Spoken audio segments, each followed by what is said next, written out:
Here's one for you. I'm nearby my officer's address. Um, both of them, I'm in between them. My Westwood address is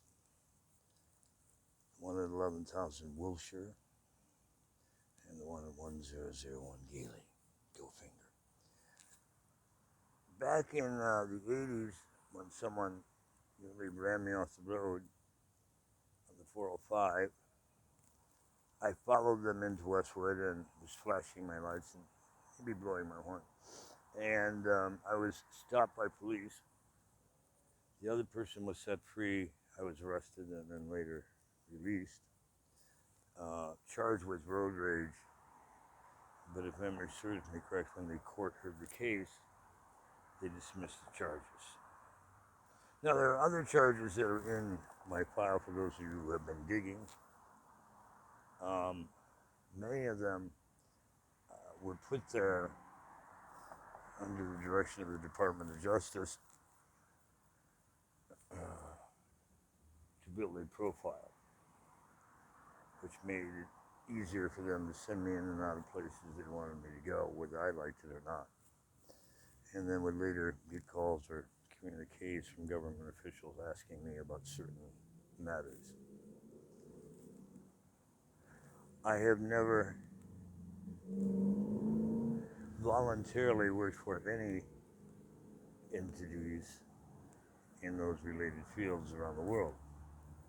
However, when you know too much and you're related to people in government, whole family history from father to mother to cousins and other relatives, and you have a high IQ, and you get the friendly call from the Department of Justice via the FBI telling you that if you didn't cooperate, you would have these 7 charges put against you. And when I asked if I could call an attorney, as I'm supposed to have as a right, I was told no, deal off the table. And the offer that they gave me was life in a federal penitentiary, getting my ass kicked so they could get whatever the fuck they wanted. And I think I had to pay like $10 million for the privilege in fines. And there was no negotiation. There was just do it or die. In your 20s, what would you do? Would you say, take me away? I can hardly wait to be waterboarded somewhere in the world. Or any other torture they desire. See, there is no good time in Fed time, and when you're doing life, it's a nightmare, I hear.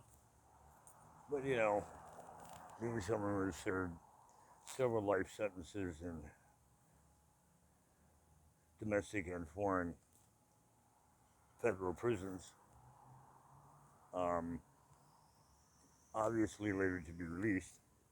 Fortunately, my longest international life sentence was 5 days. My domestic one, much later reduced after a couple of months, went down to misdemeanors because I was being charged with possession of medical marijuana, which I had license for, and a medical brownie. Both were to be considered consecutive, so they weren't concurrent. And then there was also multiple identities on a federally issued passport from the State Department, which obviously I didn't issue myself. The State Department did, and if they called them like I asked for the first day, and I hadn't been burned by somebody in the FBI who wanted me in there for some dumbass reason. But the corruption was verified when the local police department busted into a hotel room without a warrant in Amarillo, Texas, and threw me to the ground and handcuffed me without a search warrant and said, "Who are you talking to on the phone?" And I said, "The FBI." And when they picked up the phone and the FBI confirmed, they immediately hung up on them. So the FBI heard that I was being taken away again on bullshit charges for a second time in that same state. Got out and then was thrown in jail again on similar charges. I think there's still a misdemeanor that I appear in that state where they want me for a year. Good luck, Chuck. Ain't going anywhere near your state. Keeping distance. But what brought me to this whole conversation is I've been witnessing for several hours now since the sun was down.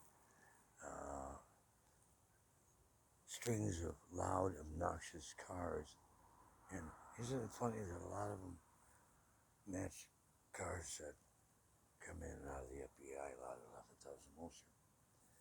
And if I had been making the amount of noise and disturbance they had, I would be already in handcuffs. These guys have been loosened through the city periodically and doing some really loud, obnoxious things. If we had a chance to capture them, if I'm still in the area when they go off again, because they just went through about 5-10 minutes here. I was in the middle of doing other catch-up work, we'll call it.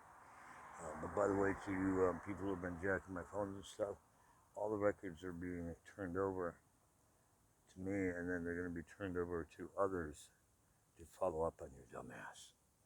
You're not going to walk for free on this one. There are tips and rewards, so you can go away for a long time. Because not only have you robbed me of intellectual property and intel you should never have had access to, corrupted databases, modified facts, put all kinds of strange stuff in my data. There's a lot of data we're bringing back that you hoped you were going to get crushed. And just like that bimbo you had run me over last year and had me pronounced dead on arrival at UCLA. First name unknown, last name Andrama 1439, and date of birth 1/1/1900. This 122-year-old dead guy is coming for you all.